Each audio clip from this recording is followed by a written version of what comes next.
Good morning, friends. Today's our topic is COVID-19, and today we discuss about some important points regarding COVID-19 in exam point of view. First of all, COVID virus disease 2019. इसकी family ये किस family से belong करेगा? Corona viride viral disease है। इसमें क्या होगा? Single standard RNA होगा जो कि इन्वेलप्ड होगा। नेक्स्ट, इनकैप्सुलेटेड और enveloped both are same terminology. Next अगर बात करें तो अगर नॉर्मल डिजीज हम लोग देखते हैं तो फर्स्ट जो फेज होती है वो होती है ट्रांसक्रिप्शन। फर्स्ट फेज क्या होगी? एंड नेक्स्ट फेज क्या होती है? ट्रांसलेशन। तो जो ट्रांसक्रिप्शन होता है ये क्या होता है? मीन्स ये कह सकते हैं कि it is the process of copying a agent of DNA into RNA, और इसी में ही बेसिकली देख रहा तो एमआरएनए जो हमारा मैसेंजर आरएनए का फॉर्मेशन ट्रांसक्रिप्शन फेज में ही होता है।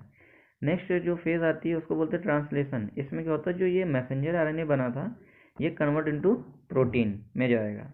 ये नॉर्मल एक प्रोसेस होती है। अगर ये प्रोसेस होती है मीन्स पहले अगर ट्रांसक्रिप्शन की फेज आएगी और फिर आएगी अगर ट्रांसलेशन, तो इस सीक्वेंस को बोलते हैं नेगेटिव सेंस। अब बात करते हैं कोविड के रिगार्डिंग। कोविड-19 के पास क्या होता है? खुद का एमआरएनए होता है।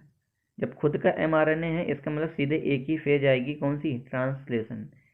तो डायरेक्ट ट्रांसलेशन फेज स्टार्ट होती है। मीन्स को ये कह सकते हैं इन द सेंस कोविड-19 की कंडीशन में ट्रांसक्रिप्शन फेज नहीं होती है, क्योंकि कोविड-19 के पास खुद का अपना मैसेंजर आरएनए पहले से ही प्रेजेंट होता है।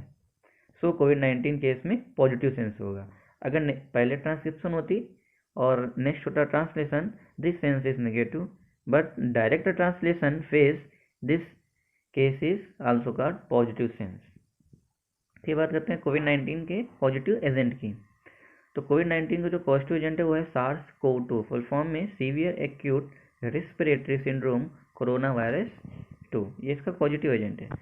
शेप की अगर बात करें तो ये क्राउन शेप में होता है। क्राउन के कारण इसका नाम कोरोना पड़ा। और जो क्राउन शेप में क्या होंगे? कुछ टर्मेरिक स्पाइक्स प्रोटीन्स होंगी, जो कि अभी आपको आगे स्ट्रक्चर में बताया जाएगा। फिर क्लासिफिकेशन की अगर बात करें तो alpha, beta, gamma, delta, Omicron, ये इसके क्या है? कुछ सब टाइप्स हैं कोविड के। फिर बात करते हैं जो ज़्यादा से ज़्यादा डेथ हुई थी उसमें कौन सा रिस्पॉन्सिबल था? कोविड का कौन सा क्लासिफिकेशन? वो था डेल्टा, जो जिसने की हाईएस्ट मॉर्टेलिटी रेट को किया। फिर जो लेटेस्ट सब टाइप आया था अभी लास्ट में उसको वो कौन सा था? ओमिक्रॉन। फिर उसी ओमिक्रॉन की कुछ सब कैटेगरी थी B.1.1.526। फिर हम लोग बात करते हैं कोविड के स्ट्रक्चर्स की। तो जो बाहर स्पाइक्स प्रोटीन, तो इसको बोलते हैं हम लोग एस प्रोटीन। फिर membranous protein means M protein. Nucleocapsid protein means N protein. फिर जो अंदर जो कि इसको कवरिंग किया मीन्स इनवेलप्ड प्रोटीन। तो टोटल कितनी प्रोटीन हो गई? S protein, M protein, N protein और ई प्रोटीन, 4 प्रोटीन। और बीच में जो हमारा क्या होता है? सिंगल स्टैंडर्ड आरएनए, जो कि हम पहले ही बता चुके हैं, ये इनवेलप्ड सिंगल स्टैंडर्ड आरएनए रहता है। फिर बात करते हैं इसके कुछ अकरेंस की। फर्स्ट केस इन वुहान जो कि चाइना में था, जो कि हुसैन सी फूड्स मार्केट जो कि आया था 17/11/2019 को फर्स्ट केस डिटेक्ट हुआ था। फिर Covid outside of China, China से बाहर किस दिन आया?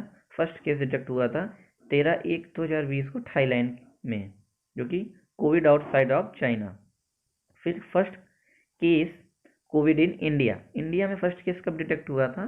तो वो है 30/1/2020, जो कि केरला में त्रिशूर नाम की एक जगह है, वहाँ पे फर्स्ट केस इंडिया में डिटेक्ट हुआ।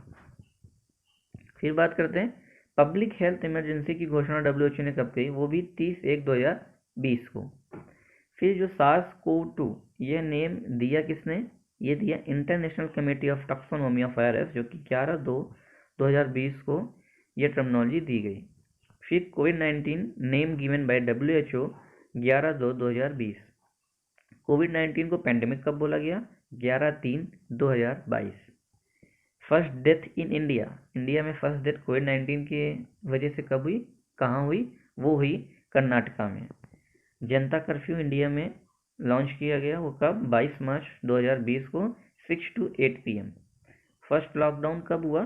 24 मार्च 2020 ये राजस्थान और पंजाब में सबसे पहले किया गया था। फिर इसके लिए डेटा को फाइंड आउट करने के लिए एक आरोग्य सेतु ऐप लॉन्च किया गया। इसका क्या काम था, ये इंफॉर्मेशन टेक्नोलॉजी डिपार्टमेंट ने लॉन्च किया, जो कि 2 अप्रैल 2020 को। सार्स जैसे ये SARS-2 this is the causal agent of कोविड-19। इससे पहले SARS-1 सीन इन वो भी कहाँ, तो 2003 में चाइना में सीवर्ड कार्ट के जो एरिया वहाँ पे ये डिटेक्ट किया गया था। सार्स के तरीके से MERS ये भी एक डिजीज कंडीशन जो कि कहाँ हुई थी, ये मिडिल ईस्ट जो एरिया हमारा है, मिडिल ईस्ट रेस्पिरेटरी सिंड्रोम 2012 में, middle east mean south Arabia में हुई थी, और ये मेनली देखा जाए तो कैमल से हुई थी। तो जो सार्स है ये 2003 में, MERS means Middle East respiratory syndrome ये 2012 में, SARS-CoV-2 ये 2019 में। इंक्यूबेशन पीरियड की बात करें अगर कोविड की, तो वह है 2 to 14 days, 5 days average. Mode of transmission bat से पिजन, पिजन से ह्यूमन, और फिर ह्यूमन टू ह्यूमन। तो अगर कोई चीज़ एनिमल से ह्यूमन में आए और ह्यूमन टू ह्यूमन स्प्रेड करे तो उसको क्या बोलते हैं, zoonotic spill over event, means animal to human and then human to human. अगर कोई डिजीज स्प्रेड करते हैं उसको बोलेंगे जूनोटिक स्पिल ओवर इवेंट। फिर ड्रॉपलेट ट्रांसमिशन अगर बात करें तो more than 5 mm means no more than 1 metre से ज़्यादा नहीं, इसीलिए। फिर SARS-CoV-2 का जो सर्वाइवल टाइम है, अगर कॉपर की कोई सरफेस है तो वहाँ पर 4 आवर तक वो सर्वाइव करेगा, मतलब सर्वाइव मीन्स उसके ड्रॉपलेट्स या स्ट्रक्चर। फिर अगर कार्डबोर्ड की सरफेस है तो 24 आवर्स तक उसका सर्वाइवल टाइम है। स्टील की सरफेस है तो 48 आवर्स तक सर्वाइवल टाइम है। प्लास्टिक की सरफेस है, प्लास्टिक का एरिया है, ये सरफेस है, तो वहाँ पे 72 आवर्स तक SARS-CoV-2 का वायरस सर्वाइव करेगा। फिर हम लोग बात करते हैं इसकी पैथोफिजियोलॉजी की। तो पैथोफिजियोलॉजी की हम लोग अगर देखा जाए तो SARS-CoV-2 का जो टाइप है ये H2 और न्यूमोसाइट सेल्स, मीन्स जो SARS-CoV-2 वायरस ये टारगेट करता है हमारी लंग्स में। एक होती है न्यूमोसाइट सेल फर्स्ट, एक और नेक्स्ट होती है न्यूमोसाइट सेल 2। तो ये जो हमारी न्यूमोसाइट सेल 2 है इसको ये टारगेट करता है। एल्वलाई में वही लिखा है कि एल्वलाई में 2 cell present, pneumocyte cell first and pneumocyte cell second. ये हमने एक एल्वलाई का स्ट्रक्चर है जिसमें कि अंदर का जो ये स्ट्रक्चर है दिस इज एल्वलाई सेक, अंदर S first and S second. S first में वही न्यूमोसाइट फर्स्ट सेल और न्यूमोसाइट सेकेंड सेल। अब बात करते हैं वर्किंग की कि एस फर्स्ट या न्यूमोसाइट सेल फर्स्ट का वर्क क्या होता है। इनका वर्क होता है एक्सचेंज गैसेस, जो भी हमारी ऑक्सीजन है, कार्बन डाइऑक्साइड है, तो इनका जो एक्सचेंज का जो काम है वो काम करती है न्यूमोसाइट सेल फर्स्ट। फिर बात करते हैं न्यूमोसाइट सेकेंड। इनका वर्क क्या होता है, जो लंग्स से हमारा जो एरिया है, मीन जो सर्फेक्टेंट एरिया है उसको बनाने में जो हेल्प करती हैं वो सेल्स हैं न्यूमोसाइट सेल सेकेंड। ये सरफेस एरिया को इंक्रीज करती हैं। इसके और इस सरफेस एरिया को इंक्रीज करने के कुछ प्रोटीन यूज होते हैं जिसका नाम है लेसिथिन और स्पिंगोमाइलिन, जो कि 2:1 के रेशियो में प्रेजेंट रहता है। यह लंग्स में सरफेस एरिया इंक्रीज करेगा and prevent alveoli collapse, alveoli को कोलैप्स होने से भी बचाती हैं। नेक्स्ट बात करते हैं कि एल्वलाई के कोलैप्स होने पर क्या होगा, लंग्स में क्या होगा, ग्राउंड ग्लास मोटर अपीयरेंस। अगर इन द केस लंग्स में प्रेजेंट एल्वलाई हैं वो कोलैप्स होती हैं तो जो अपीयरेंस शो होगा, मीन्स जो सिम्टम्स होगा, जो एक्सरे कराने पे जो हमको फाइंड आउट होगा वो होगा ग्राउंड ग्लास मोटर अपीयरेंस हमको शो होगा। अब कोविड-19 को एंट्री करनी थी तो उसने क्या किया, a cell receptor second means pneumocyte second के पास कोरोना जाता है, पर वो क्या कर रहा है, पहले उसने क्या किया, डिनाई कर दिया। तो वो किसके पास गया, TMPRSS2 रिसेप्टर्स, जिसका नाम है transmembrane serine protein corona. तो कोरोना क्या करता है, इसी के साथ बाइंड होता है। यह बाइंड होता है ए सेल रिसेप्टर सेकेंड से, मतलब पहले वो गया था डायरेक्ट न्यूमोसाइट सेकेंड सेल या ए सेल रिसेप्टर सेकेंड के पास, लेकिन उसने डिनाई कर दिया। तो ये transmembrane serine protein receptor के पास गए, उससे कहा कि मुझे आप बाइंड करिए। तो ये क्या हुआ कि ये उससे बाइंड हुआ कोविड, फिर ये क्या हुआ, ये बाइंड हुआ जाके किससे, न्यूमोसाइट सेकेंड सेल से जाके बाइंड हुआ, जिससे कोरोना की एंट्री होगी कहाँ पे, एल्वोलाई में, इससे कोविड की एंट्री हुई एल्वोलाई में। मतलब हम ये कह सकते हैं कि पहले इसने कहा कि जो हमारी न्यूमोसाइट सेकेंड सेल है कि आप मुझको अंदर ले चलिए बॉडी के अंदर, लेकिन उन्होंने डिनाई किया, एल्वोलाई के अंदर ले चलिए, लेकिन उन्होंने डिनाई कर दिया। तो उन्होंने क्या किया, जो उसका ही मित्र है ट्रांसमेम्ब्रेन सेरीन प्रोटीज, उससे कोविड ने बात करी और तो वो मान गया। तो कोविड क्या किया, उसके सरफेस पे अटैच होके अंदर हमारे एल्वोलाई में एंट्री की। अगर किसी सेल के थ्रू एंट्री अंदर होती है उसको बोलते हैं हम लोग एंडोसाइटोसिस। जैसे ही एंट्री मिली, अब जैसे एंट्री मिली तो न्यूमोसाइट थर्ड सेल जो कि मैक्रोफेजेस होती हैं, वो क्या करती हैं, अटैक करती हैं। कोई भी हमारी बॉडी में कोई भी फॉरेन बॉडी अगर एंट्री करेगी तो क्या होगा, हमारी बॉडी में जो माइक्रोफेजेस सेल होती हैं वो क्या करती हैं कि उस पर अटैक करती हैं उसको डिस्ट्रॉय करने के लिए। तो कोरोना पे अब क्या होगा, कोरोना ने अपने चारों तरफ एक इन्वेलप बनाए रखा था, आपको बताया था कि इन्वेलप्ड सिंगल स्टैंडर्ड आरएनए, उसमें वो अब वो क्या होगा, जब माइक्रोफेजेस ने कोविड का जो स्ट्रक्चर जो अंदर वायरस गया उस पर क्या किया, अटैक किया, किसने, माइक्रोफेजेस ने। तो क्या होगा, अब वो क्या हो गया, अनकैप्सुलेटेड, जो उसका जो कवरिंग स्ट्रक्चर था वो क्या हुआ, अनकैप्सुलेटेड हो गया। मीन्स अब उसने वो जो कवरिंग स्ट्रक्चर था वहाँ पे क्या फिल था, पॉइजन।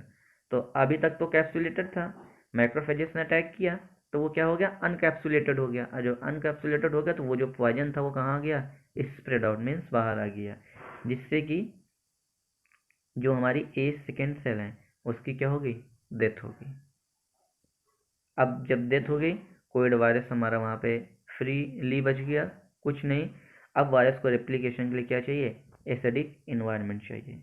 अब ये एसिडिक एनवायरनमेंट मिलते ही RDRP रिसेप्टर एक्टिवेट हो जाएंगे। RDRP means RNA dependent RNA polymerase. यही बॉडी में फिर न्यू कोरोना वायरस बनाएगा। जो इसके वेरिएंट बन रहे थे MSEN, ये जो भी वेरिएंट बन रहे थे ये RDRP means RNA dependent RNA polymerase के एक्टिवेट होने पे ही बनते हैं। अब जब MSEN वेरिएंट हमारे बन गए तो अब हमारी क्या होगी, एक्जोसाइटोसिस। मीन्स अब हमारी साइटोकाइनिन्स मीन्स कुछ हमारे केमिकल मीडिएटर होते हैं जैसे कि IL-6, 12, 8 हिस्टामिन, सेरोटोनिन, ब्रेडिकाइनिन, ये सब अब सिक्रीट होंगे। जब ये सिक्रीट हुए तो अब क्या होगा, प्लूरल कैविटी में क्या हो रहा था, आपने देखा होगा जब कोविड-19 केसेस थे पेशेंट को सांस लेने में दिक्कत हो रही थी, क्यों, क्योंकि अब इडिमा की कंडीशन आ गई, क्योंकि अब ये सारे हमारे केमिकल मीडिएटर्स का सिक्रेशन होने लगा। जब केमिकल मीडिएटर का सिक्रेशन हो गया तो हमारा जो म्यूकस का प्रोडक्शन ज़्यादा हो गया, मोटा म्यूकस का प्रोडक्शन ज़्यादा हुआ तो इडिमा होते ही क्या हुआ, प्लूरल कैविटी में इडिमा होने लगेगा ड्यू टू केमिकल मीडिएटर्स जो कि हमें सिक्रीट हो रहे थे, कौन से, साइटोकाइनेस। जिसकी वजह से सिम्टम्स क्या दिख रहे थे, अर्ली फीवर आ रहा था, sore throat, nausea, dyspnoea, agnosia means smell चली जा रही थी, वीकनेस, एनोरेक्सिया, एग्यूसिया, टेस्ट भी नहीं मिल रहा था, हाइपोक्सिया, हाइपोक्सीमिया, टिश्यू में भी कम हो रहा था, ब्लड में भी ऑक्सीजन का लेवल कम हो रहा था, चेस्ट कंजेशन, क्योंकि जाहिर सी बात है एल्वोलाई में सब भर गया था, क्या हमारा सिक्रीशंस भर गए, सीवियर इन्फ्लेमेटरी इन्फेक्शन हो रहा था, कफिंग, अर्ली डेज, वेट, और फिर बाद में पहले तो ड्राई कफ आ रहा था फिर वेट हो जा रहा था, organ failure, ARDS, late sign, acute respiratory distress syndrome. इसका रिस्की प्रोसीजर कौन सा, जैसे कि एंडोस्कोपी हो गया, ET ट्यूब हो गया, CPR, ब्रोंकोस्कोपी, सक्शन। अब इसको हम लोग नेक्स्ट वीडियो में बात करेंगे कि कौन कौन से हमारे डायग्नोस्टिक टेस्ट थे जिससे कि हम लोग कोविड-19 को फाइंड आउट कर पा रहे थे, कि ये हम लोग डिस्कस करेंगे नेक्स्ट वीडियो में। Thank you class.